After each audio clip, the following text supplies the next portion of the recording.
চাচা কি অবস্থা না ভালো আছেন না? ওই ভাতিজা কি অবস্থা, কেমন আছো? ব্যবসা বাণিজ্য কেমন চলতেছে তোমার? এই যে কাকা আর কি ব্যবসা বাণিজ্যের কি অবস্থা আর মনে হয় আন্না কোথাও আছি কোনো রকম আর কি। আর আছে তো ভালো হয়ে, দেখে তো মনে হয় খুব ভালো হয়ে চলতেছে তোমার ব্যবসা বাণিজ্য। আন্না কোথাও আয় আর কি। কাকা ছোট ভাই কল দিচ্ছে, ছোট ভাই। হ্যাঁ হ্যালো ছোট। আরে ছোট তুই আজকে আমার রোলস রয়েসটা নিয়ে বাইরে সেটা নিয়ে আমি একটু বিজনেসের কাজে যাইতাম। পুরানা ছোট। আচ্ছা ঠিক আছে। কেডা এটা? আরে কাকা আর কইেন না, ছোট ভাই ওই যে একটা রোলস রয়েস কিনছিলাম তো ওইটা নিয়ে আজকে সকালে বাইরে ছিল।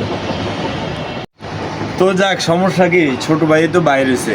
ছোট আসলে না আমি একটু বাইরে হইতাম তো, আমি আসলে হেলিকপ্টার কিনলাম একটা, মানে এখানে ওই রকম ল্যান্ড করানোর মতো জায়গা নাই, নাইলে একটা হেলিকপ্টার কিনে নিতাম, ছোট ভাইটা এটা দিয়ে দিতাম। ও ছোট ভাই আর বাইরের অনেকগুলো প্লেন আছে বিদায় কি আপনার নাস্তা করতে বের হইতে প্লেন নিয়ে বেরোতে পারলে মানুষ এগুলো দেখলে মনে করে যে উড়ামি করে। মানুষের সামনে অত বিলাসিতা করা দরকার। তারপরে যেমন মনে হয় কানাডা যাচ্ছে প্লেন নিয়ে, নাস্তা করতে যাবে কানাডাতে। ও আমি পারি না আর পারি না, আমি কেন মরি না। বাতিজা তো অনেক চাপাবাজ, কঠিন চাপা মার। বাবুজি আই কি চাওয়া মারি, এগুলো তো হাত শুনে বড় চাওয়া আমার।